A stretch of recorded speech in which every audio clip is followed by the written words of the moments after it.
Hello,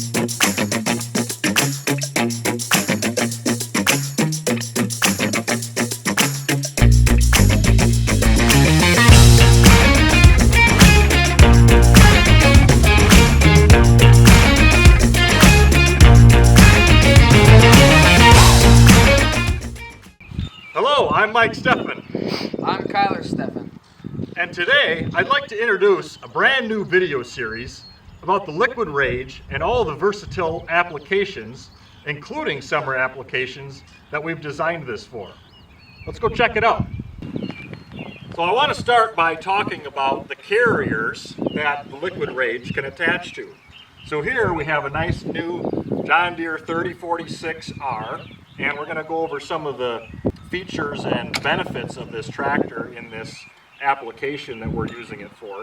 You can see we've got this attached via a 3-point hitch, and here we're just highlighting the fact that the LiquidRage has a universal attachment plate, which can accept a skid steer attachment or a mini skid steer attachment, and a category 2 3-point hitch.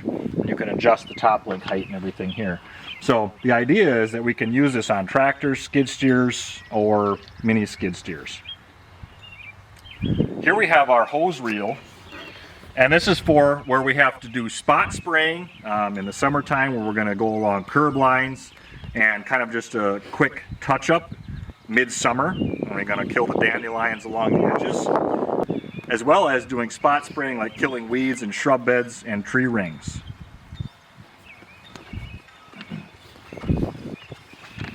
Down here you'll notice that we've equipped this LiquidRage with the broadcast nozzles.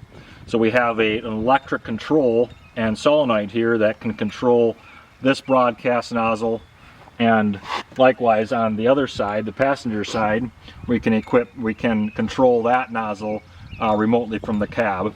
And then we've replaced the center stream nozzle with this purple fan nozzle so that we can cover the center swath.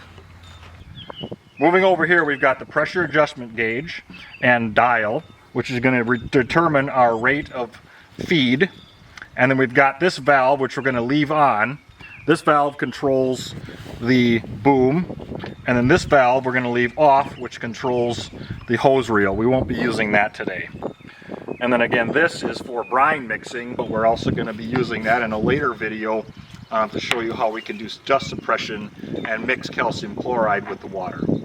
The product that we're going to be using today is for broadleaf weed applications, your dandelions and things like that.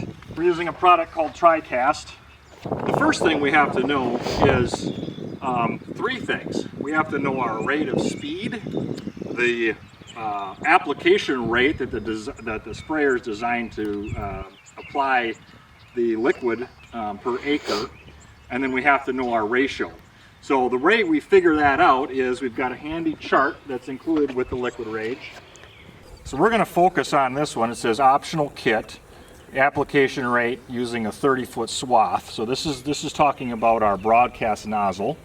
So we're going to be covering about a 30-foot swath in total.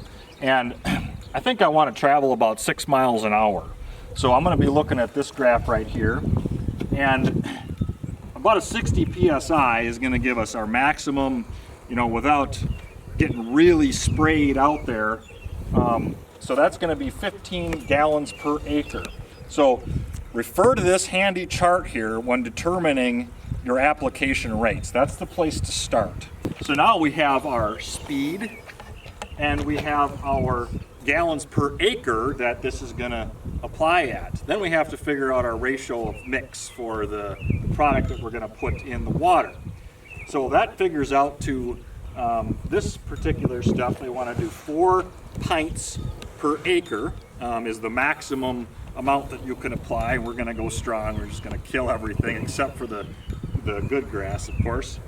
And so we want to apply 4 pints per acre. And what that equates to is 0.2667 pints per gallon of water. So we figure we're going to do about 5 acres here, and so 75 gallons is what we needed. And so then we're going to dump this whole 2.5 gallon jug into the 75 gallons of water. We're going to allow it to agitate for a few minutes, and then we'll get started. One thing I want to point out too, as a hint, as you look over here in front of the tractor, you can see we've already got nice stripes from the lawnmower. So we're going to utilize those stripes as our guide for overlap. What we're going to do is go down one white stripe, and then we're going to move over 6 or 5 and come back on the opposite stripe so that we know we're not overlapping too much or missing areas. All right, Kyler, let's jump in and get started.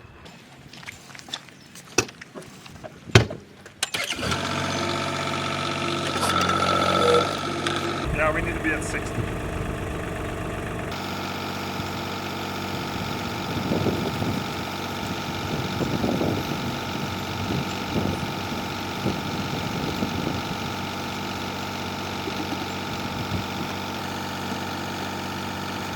Okay, so we've got this gauge on the side of the tank here. You can tell how many gallons of water we got. You'll want to have that on a fairly level surface if you're trying to be real accurate. And we've dumped our TriStar in there, so now we're ready to agitate. The way you agitate this tank is just activate the hydraulics on the tractor, and it'll start the pump moving, and then we have both these valves off because we don't want to be spraying anything. So what happens is the pump pumps the fluid up here, and then it can't go out of the valves, so then it hits the bypass of the relief valve and goes back into the tank. Now while we're agitating, I'm going to make sure we have the right pressure at the correct RPM on the tractor. We're going to probably run the tractor at about 2,000 RPM, so I'm going to set this pressure gauge here to 60 PSI while we're agitating.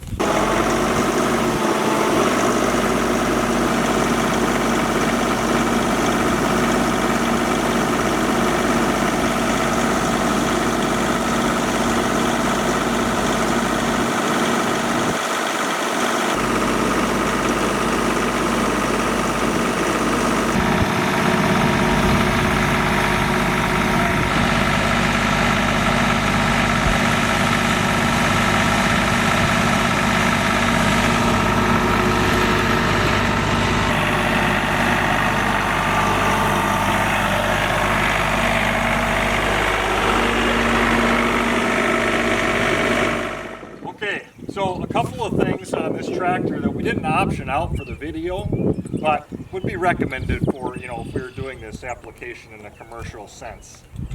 Turf tires would be nice, wider, a little bit wider turf tires, a little bit more float, a little bit less turf damage. Also, about 75 gallons of water is about as much as this tractor can handle without counterweight.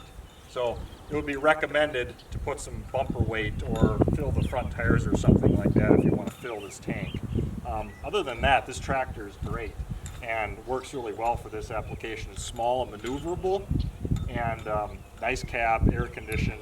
You can't go wrong with all of that. Plenty of hydraulic flow, and that's something that I wanted to point out too, which is a common question that we get. Well, how much flow does the LiquidRage require? It doesn't require a real, has a wide range of acceptable flows, because even the lower end of the flow, you can just dial your pressure up to get the swath and the distance throw that you need and the flow rate that you want. So this 5, 10, 15, 20 gallons per minute, any one of those will suffice for the LiquidRage to operate perfectly. So let's go over some of the features of this tractor and why it's so nice. One more option that's recommended that we don't have yet on this tractor, we're going to be adding it now, but is a detent rear auxiliary hydraulic that will stay on when we detent it. So right now we're using our joystick SCV to control the hydraulics, and so we're going to have to hold this on, but soon we're going to have this added as an option, and that'll be really nice. But I want to go over some of the nice features that John Deere's added to these smaller tractors. So first of all, it has a cruise control option and then a digital readout on the dash, so the operator can dial in perfectly that 6 miles an hour that we want, or whatever it is that you want to travel at. Furthermore, they've added this feature of acceleration and deceleration. So for those of you guys that are using these to do snowblower or snow removal applications especially, this system right here will allow you to speed up, accelerate quickly, and then when you let off the pedal and you want to stop, it'll automatically do that. And based on this dial, it'll do that quicker or slower. So really nice feature that John Deere's added with those two things. And then for the LiquidRage control, the broadcast nozzles on either side, let's go over here to this clamp. Kyler, show us the plug and the switches that turn the LiquidRage nozzles on and off. So you got this 12-volt plug here that can just plug into your cigarette lighter, which will power the switches. And the switches are attached to this clamp here, where you can clamp anywhere on your tractor. And the switches control each broadcast nozzle. This will control one side and this one will control the other. Simple as on and off, and one side will turn on, one side will turn off. All right, Kyler, let's rev it up, 2,000 RPM. We're going to adjust. We want our nozzles to be riding about 24 to 32 inches off the ground, and then we'll start the spraying.